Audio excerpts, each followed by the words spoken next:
Hey everybody, we are back with a brand new episode of Rise Above the Ranks presented by Estate Media. I am here with David. We are both back fresh from our summer vacation in Europe. I was able to celebrate my 40th birthday. I do officially feel old, and my children have already pointed out a couple of gray hairs. So much for being 40. But here we are, and we've had a really incredible first 8 months to the year. Dave, fill us in on how our year's gone, just so our listeners can hear, and then let's dive right into it. Well, firstly, I'm 42, so if you think you're old, I got 2 years on you. That's many, many grey hairs. But congratulations to joining the 40 club. Someone once said to me, actually, that once you turn 40, everything starts like going wrong with your body. You get injuries, you get a bad back. I won't say the rest of it. 100% true. It's kind of like when the warranty runs out on a car. That's how I feel. But nonetheless, we have had a great start to the year. Last year was, I think, tough across the board for everyone, right, Jim? We were talking about it. Everyone was down up to 60% in terms of sales. What we noticed is, although the fundamentals actually hadn't changed at the beginning of 2024, at the beginning of this year, we just hit the ground running and, closed 560, nearly $600 million of sales in the first 6-7 months, which is incredible. But we were kind of like, is this just us or is it everyone? Because interest rates were still high.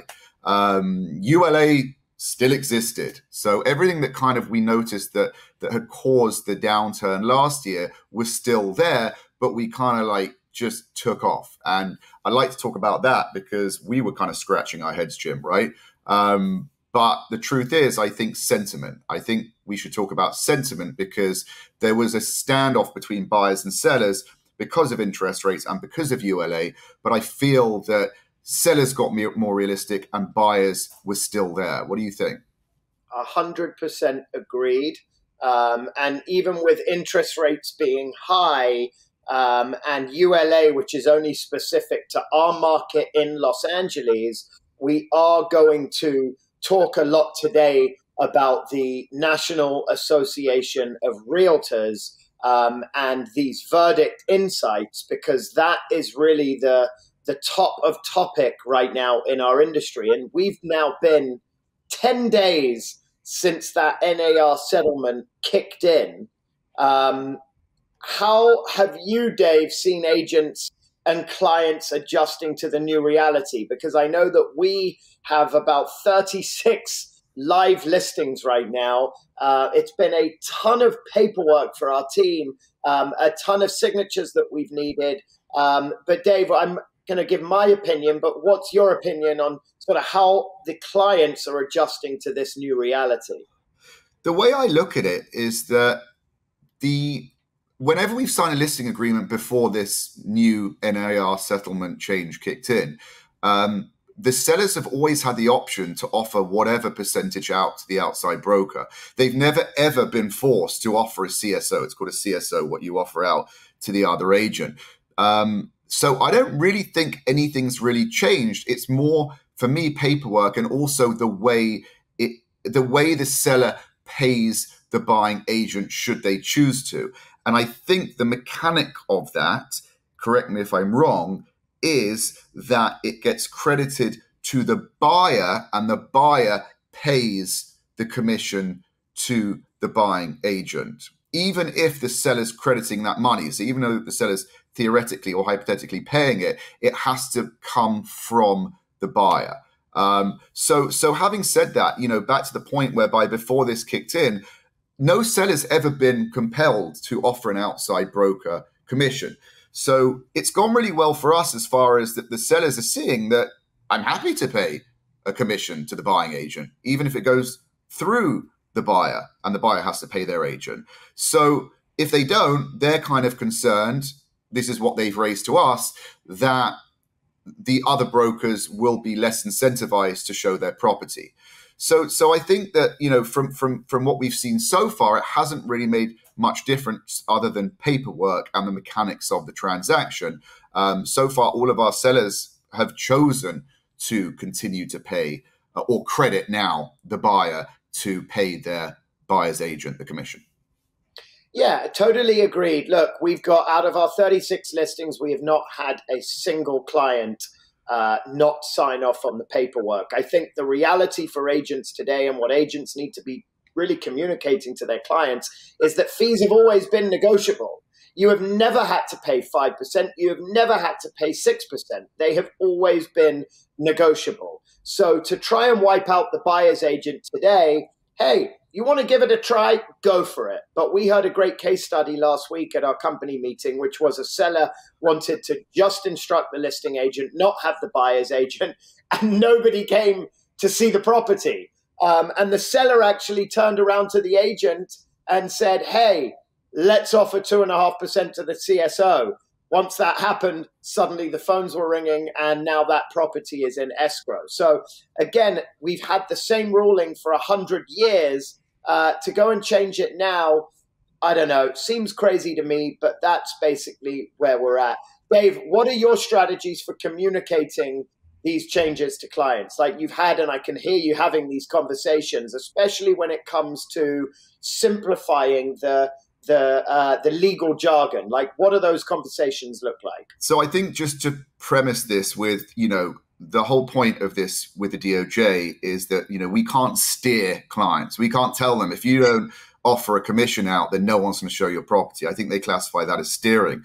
But the truth is, the way I would lay it out is the truth. It's like, you've never had to pay a buy-side commission before. You've chosen to do it because that's what everyone's doing. And frankly, we want to keep the buyer's agents on side. We want them to be incentivized. We want them to show the property. I mean, I'm going to answer that question in a way that I'm a seller, right? So if I have a house to sell and I don't want to offer a CSO, I just don't want to, okay? What could happen? Okay, so what could happen is that per James's case study he shared, that no brokers are going to want to show my property. So that's going to reduce traffic straight away. That's not in my interest, okay?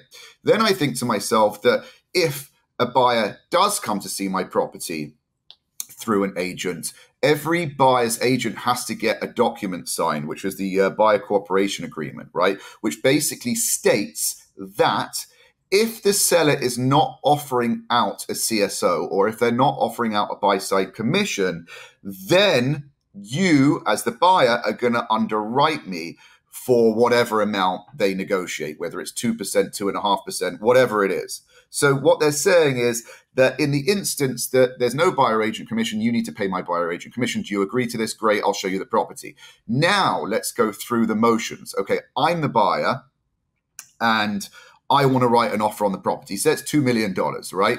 I have a budget. I'm a buyer at the end of the day, right? I don't want to spend more than $2 million all in. So what I'm going to do is now that I have to pay my buyer's agent myself, or so to speak myself, I'm just going to factor that 2 or 2.5% or whatever it is into my offer price. And the net to the seller is going to be exactly the same because I'm paying 2 to 2.5% less on my offer than I would have offered in the first place. Now it gets even more tricky because without that credit from the listing side, say I'm getting a mortgage, I can't finance that 2.5%, right? You see a lot of people that are going to buy a $2 million property, they put 20% down, sometimes less, right? That's $400,000. So $400,000 of cash. Now I've got to come up with another 2 to 2.5%, which is another 40, 50 grand. That's a very large chunk of additional cash I've got to come up with. And that's going to ruin my affordability even more. So actually, if I'm getting a mortgage, I probably won't just be offering 40,000 less. I'll be offering 40,000 leveraged to 80% less. So actually, this is just my opinion. I can't see a world in which me as a seller are going to benefit from not offering a CSO out, especially if the buyer is getting a mortgage, because my ultimate price, my ultimate offer is going to be much lower than if I just credit the buyer the commission so they can pay their agent. This is a crazy topic. Thank you, Dave. It's something that we could talk about for 3 hours, quite frankly, but the reality is it went into effect on the 17th of August. Every agent's talking about it. I think as time continues, A lot more will be revealed. Every brokerage around the country is adjusting and changing forms, and we're all learning as time goes on. So I think we will continue to monitor this closely and keep all of our listeners up to date. Meet BoldTrail Pro, a next generation platform built to power your entire business with powerful technology that agents, teams, and brokers actually use and love.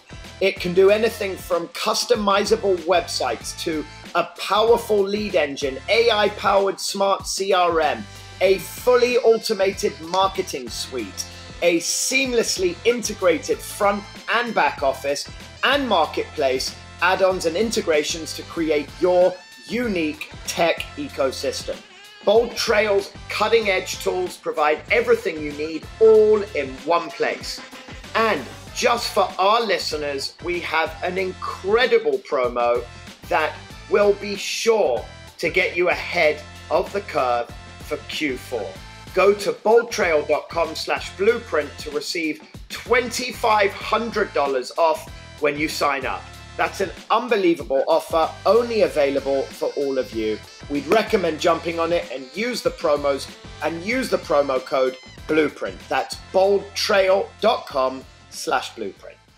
Moving on to interest rates, market implications. We know rates are going to get cut. The Fed have already said this month or the month of September, we expect to see rates get cut.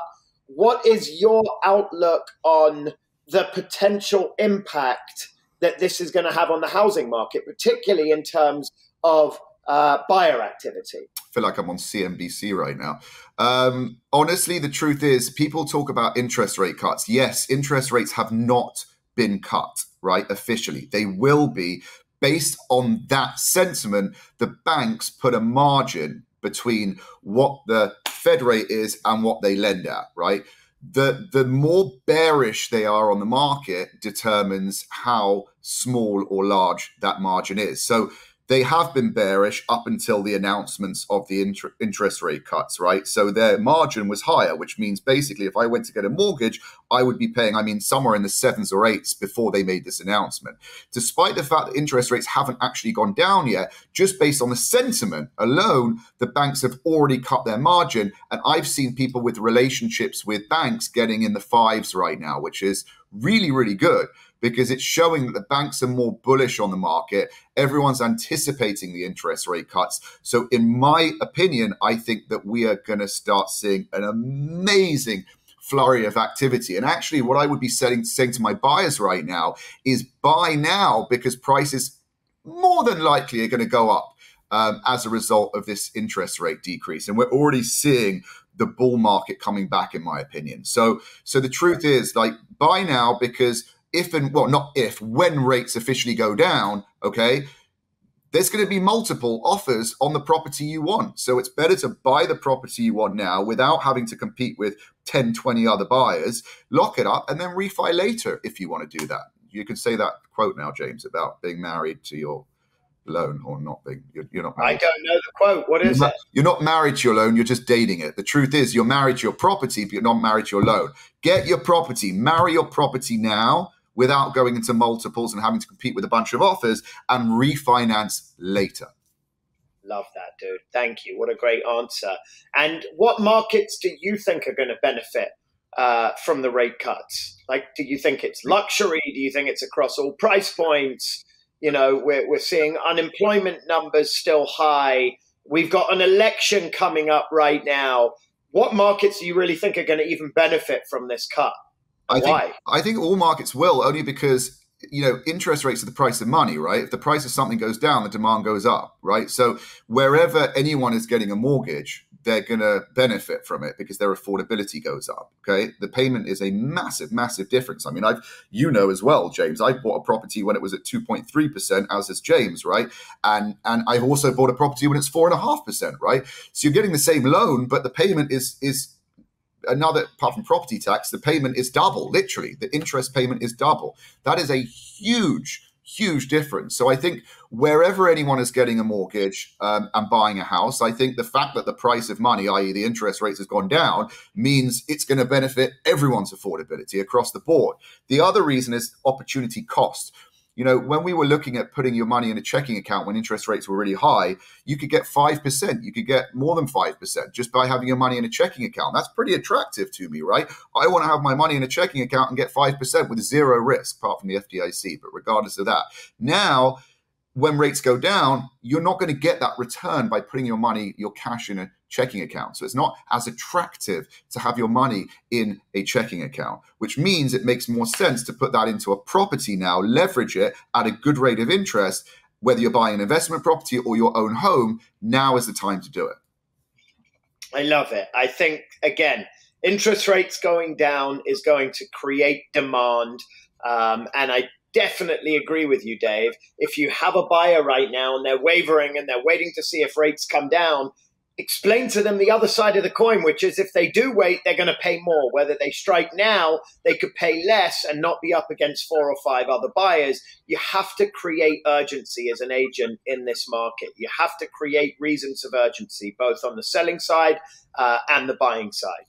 I want to move towards this news that's all over the media right now with regard to starter home, because starter homes, the sales in that market are really, really spiking. So my question to you, Dave, is what do you make of the recent surge in starter home sales, particularly in high-cost areas like San Francisco and San Jose?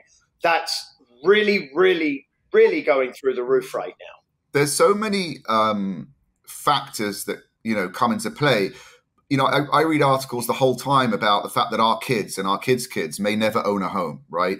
You know, there's a combination of factors from, you know, these massive funds buying, you know, all the real estate and becoming the mega landlords, right? And almost forcing people to become tenants because they're kind of eating up that market share and really affecting affordability in that respect, because they're like competing as buyers and they're buying huge volume with huge amount of money behind them.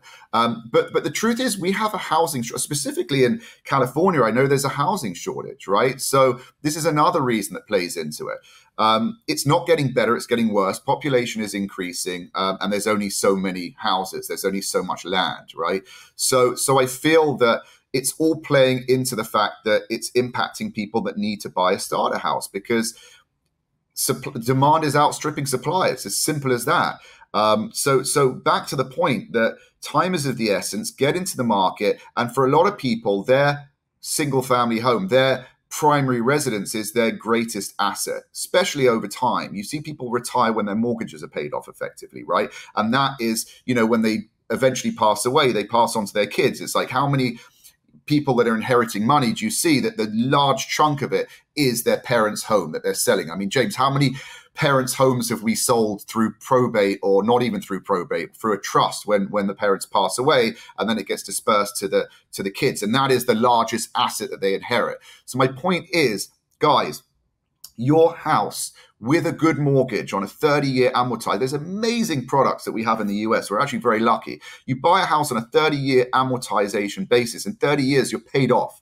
That's a great way to save money. That's a great way to build a nest egg. The sooner you jump on that chain, the more bullish you get right now, the sooner you jump on that, the sooner that 30 years is up and you own that property outright. Yeah, 100%. And that's the whole key here. Once you can get onto the real estate train, you'll never go back. You just build and build and build equity over the years, and that's what creates generational wealth. Okay, we don't have very long to go. I do want to talk about our value as real estate agents, which is more important now than it's ever been before, especially with this post-NAR settlement. So given these new requirements for buyer representation agreements, how are you, Dave, demonstrating your value to clients from the very, very first interaction? And then what advice would you be giving to newer real estate agents that are just having a hard time justifying their value and their commission rates? Like, give us an overview on both of those. So one example I'll give, let's go back to the old rules when the listing agreement was signed by the seller and they'd pay the buying agent commission, and it was, it was what it was, even though they always had the option not to, but it was what it was. The buyer has always had the right to hire an attorney, for example, a licensed attorney that has their real estate license that can represent that buyer. And I, as the buyer, want that CSO credited to me, and I'll just pay my attorney the flat fee. They've always had the option to do that. Why didn't they do that? Because an attorney does not have the real estate experience that the buyer's agent has. The buyer's agent all day is tracking the market, working on the comps, tracking the comps, intimately knowing how to negotiate a deal. The point is, you can go blind, you can represent yourself or just get the attorney.